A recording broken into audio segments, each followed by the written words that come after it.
ಸಿದ್ದರಾಮಯ್ಯನವರು ನನ್ನ ಎದುರುಗಡೆ ಬರಬೇಕು ಡಿಬೇಟಿಗೆ. ಸಂಸ್ಕೃತಿ ಅಂದರೆ ಏನು, ಯಾವುದು ಸಭ್ಯತೆ, ಇದರ ಎಲ್ಲದರ ಬಗ್ಗೆ ನಾವಿಬ್ಬರು ಚರ್ಚೆ ಮಾಡಬೇಕು ಜನರ ಎದುರುಗಡೆ, ಸಾರ್ವಜನಿಕರ ಎದುರುಗಡೆ. ಅದು ಜನ ಪ್ರತ್ಯಕ್ಷವಾಗಿ ನೋಡಬೇಕು. ಎಲ್ಲೋ ಕುತ್ಕೊಂಡು ಅಥವಾ ಎಲ್ಲೋ ಸಭೆಗಳಲ್ಲಿ ಕೊಡೋದಲ್ಲ, ನನ್ನ ಎದುರುಗಡೆ ಬರಬೇಕು ಸಿದ್ದರಾಮಯ್ಯನವರು. ಸಂಸ್ಕೃತಿ ಬಗ್ಗೆ ಮಾತಾಡ್ತಾರೆ, ಸಭ್ಯತೆ ಬಗ್ಗೆ ಮಾತಾಡ್ತಾರೆ. ನಮ್ಮ ಪ್ರಧಾನಮಂತ್ರಿಗಳ ಬಗ್ಗೆ, ನರೇಂದ್ರ ಮೋದಿಯವ್ರ ಬಗ್ಗೆ, ಅಮಿತ್ ಶಾ ಬಗ್ಗೆ, ಯಡಿಯೂರಪ್ಪನವ್ರ ಬಗ್ಗೆ, ಹಿಂದುತ್ವದ ಬಗ್ಗೆ, ದೇವಸ್ಥಾನಗಳ ಬಗ್ಗೆ ಅಸಭ್ಯವಾಗಿ ನಡ್ಕೊಂಡಿರ್ತಕ್ಕಂಥವ್ರ ಮೊದಲು ಯಾರು? ನಾವೇನು ನಡ್ಕೊಂಡಿದ್ವಾ? ನಮ್ಮ ಬಗ್ಗೆ ಅಷ್ಟೊಂದು ಕೀಳಾಗಿ ಹೇಳ್ತಕ್ಕಂಥ ಅವಶ್ಯಕತೆ ಏನಿತ್ತು? ಕಾಂಗ್ರೆಸ್ ಲೀಡರ್ಗಳು ನಮ್ಮ ಪ್ರಧಾನಮಂತ್ರಿ ಮೋದಿಯವ್ರ ಬಗ್ಗೆ ಏನೆಲ್ಲ ಕೆಟ್ಟದನ್ನು ಮಾತಾಡಿದ್ದಾರೆ? ಬಹುತೇಕ ಯಾವ ಸಂಸ್ಕೃತಿ ಸಭ್ಯತೆಯ ಎಲ್ಲೆಯನ್ನು ಮೀರಿ ಮಾತಾಡಿದ್ದಾರೆ.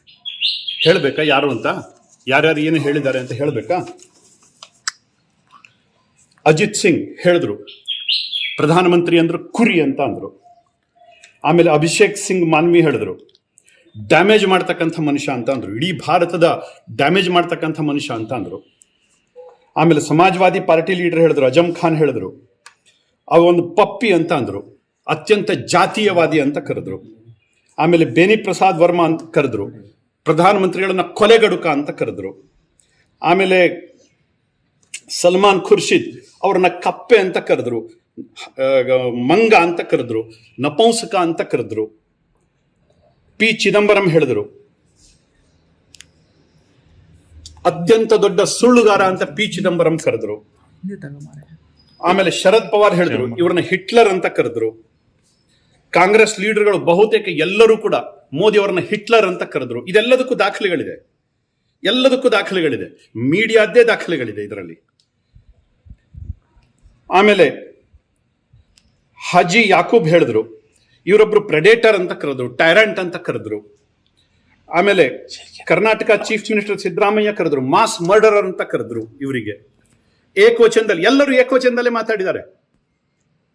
ಸಿದ್ದರಾಮಯ್ಯನವರಿಗೆ ಮತ್ತು ಕಾಂಗ್ರೆಸ್ ಲೀಡರ್ಸ್ಗಳಿಗೆ ಇಲ್ಲದೆ ಇರತಕ್ಕಂಥ ಸಭ್ಯತೆಯ ಪಾಠ ಇವತ್ತು ಬಿಜೆಪಿಗೆ ಯಾಕೆ? ಯಾರು ನನ್ನ ಮಾತನ್ನ ಒಪ್ಕೊಂತಾರೋ ಬಿಡ್ತಾರೋ ಪ್ರಶ್ನೆ ಇಲ್ಲ, ಆದರೆ ನನ್ನ ಪ್ರಧಾನಮಂತ್ರಿ, ನನ್ನ ಧರ್ಮ, ನನ್ನ ದೇಶ, ನನ್ನ ನಿಲುವು, ಇದರಲ್ಲಿ ಯಾವುದೇ ಹಿಂಜರಿಕೆಯ ಅವಶ್ಯಕತೆನೇ ಇಲ್ಲ. ಅಷ್ಟಕ್ಕೆ ಮುಗ್ದಿಲ್ಲ. ಜಯರಾಮ್ ರಮೇಶ್ ಹೇಳಿದ್ರು ಪ್ರಧಾನಮಂತ್ರಿಗಳನ್ನ ಭಸ್ಮಾಸುರ ಅಂತ ಕರೆದ್ರು. ದಿಗ್ವಿಜಯ ಸಿಂಗ್ ಹೇಳಿದ್ರು ಇವ್ರನ್ನ ರಾವಣ ಅಂತ ಕರೆದ್ರು. ಆಮೇಲೆ ಕಾಂಗ್ರೆಸ್ ಲೀಡರ್ ಮಣಿಶಂಕರ್ ಅಯ್ಯರ್ ಅವರನ್ನ ಹಾವು ಅಂತ, ವಿಷಸರ್ಪ ಅಂತ ಕರೆದ್ರು. ಅವರನ್ನ ಅತ್ಯಂತ ಕೆಟ್ಟ ಮುದಿ ಮನುಷ್ಯ ಅಂತ ಕರೆದ್ರು. ಇನ್ನೇನ್ರಿ ಹೇಳಿಸ್ಕೋಬೇಕು ನಾವು?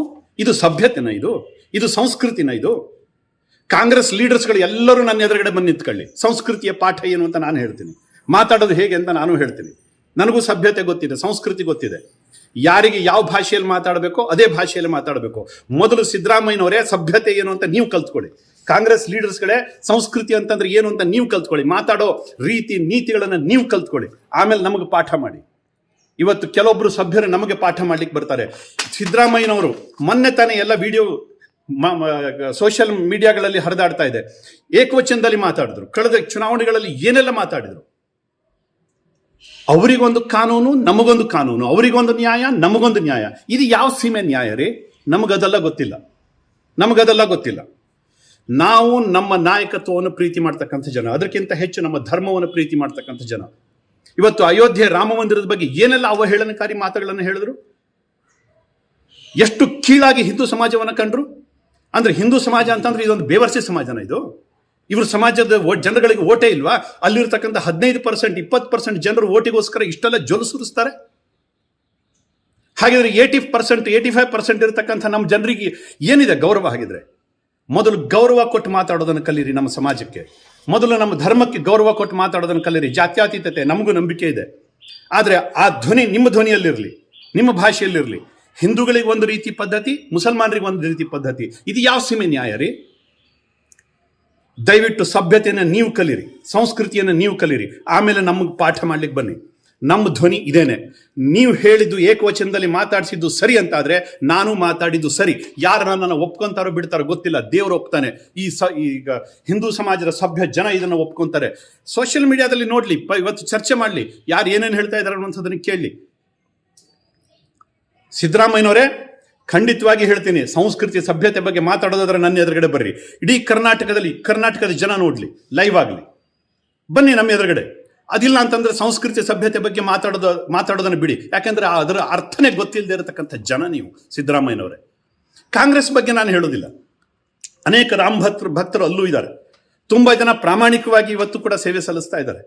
ಆದರೆ ಸಿದ್ದರಾಮಯ್ಯನಂತಹ ಧರ್ಮಲಂಡರ್ ಬಗ್ಗೆ ನಾನು ಹೇಳ್ತಾ ಇದ್ದೀನಿ. ಧನ್ಯವಾದಗಳು ಸರ್. ಇನ್ನೊಂದು ವಿಚಾರ, 4.5 ವರ್ಷ ಇವರು ಕೊಂಕರ ನಿದ್ದೆಯಲ್ಲಿದ್ರು, 4.5 ವರ್ಷ ಎಲ್ಲಿದ್ರು, ನಾಪತ್ತೆ ಆಗಿದ್ರು. ಅದನ್ನು ಮುಂದಿನ ದಿವಸದಲ್ಲಿ ಉತ್ತರ ಕೊಡ್ತೀನಿ ಅವರಿಗೆ. ಸರ್, ಕುಂಭಕರ್ಣ ಅನ್ನೋ ಮಾತುಗಳನ್ನ ನಿಮ್ಮಂತ ಹೇಳ್ತಾರೆ, ಇದ್ರ ಬಗ್ಗೆ ಏನ್ ಹೇಳ್ತೀವಿ ಸರ್? ಮುಂದಿನ ದಿವಸದಲ್ಲಿ ಅದೆಲ್ಲದಕ್ಕೂ ಉತ್ತರ ಕೊಡ್ತೀವಿ. ಯಾವುದನ್ನು ಬಡ್ಡಿ ಗಿಡ್ಡಿ ಇಲ್ಲದೇನೆ ವಾಪಸ್ ತೀರಿಸ್ತೀವಿ. ಸರ್, ಈಗ ಡಿ ಕೆ ಶಿವಕುಮಾರ್ ಅವರು ಒಂದು ಮಾತನ್ನು ಹೇಳಿದ್ದಾರೆ, ಅತ್ಯಂತ ಚೆನ್ನಾಗಿದೆ. ಆರೋಗ್ಯದಲ್ಲಿ ಯಾವುದೇ ರೀತಿಯ ಸಂಶಯ ಅಥವಾ ಯಾವುದೇ ರೀತಿಯ ಏರುಪೇರುಗಳಿಲ್ಲ. ಮುಂದಿನ ಚುನಾವಣೆಯಲ್ಲಿ ಭಾರತೀಯ ಜನತಾ ಪಾರ್ಟಿ ಗೆಲ್ಲಿಸ್ತೀವಿ. ಟಿಕೆಟ್ ಬಗ್ಗೆ ಅವ್ರಿಗೆ ಯಾಕ್ರಿ ಚಿಂತೆ? ನನ್ನ ಟಿಕೆಟ್ ಬಗ್ಗೆ ನನಗೆ ಚಿಂತೆ ಆಗಬೇಕು. ಹೈಕಮಾಂಡ್ ಇದೆ, ಯೋಚನೆ ಮಾಡ್ತಕ್ಕಂಥದ್ದು ಹೈಕಮಾಂಡ್ ಇದೆ, ಪಾರ್ಟಿ ಇದೆ, ಲೀಡರ್ಸ್ಗಳಿದ್ದಾರೆ, ಅವ್ರಿಗೆ ಚಿಂತೆ ಮಾಡ್ತಾರೆ. ಬಾಕಿಯವ್ರಿಗೆ ಯಾಕ್ರಿ ತಲೆ ಬಿಸಿ? ಅವ್ರವ್ರ ಕೆಲಸ ನೋಡ್ಕೊಳ್ಳಿ. ಹೆಚ್ಚಿನ ವಿಡಿಯೋಗಳಿಗೆ ಪ್ರತಿಧ್ವನಿ ಯೂಟ್ಯೂಬ್ ಚಾನೆಲ್ ಸಬ್ಸ್ಕ್ರೈಬ್ ಮಾಡಿ, ಬೆಲ್ ಐಕಾನ್ ಕ್ಲಿಕ್ ಮಾಡಿ.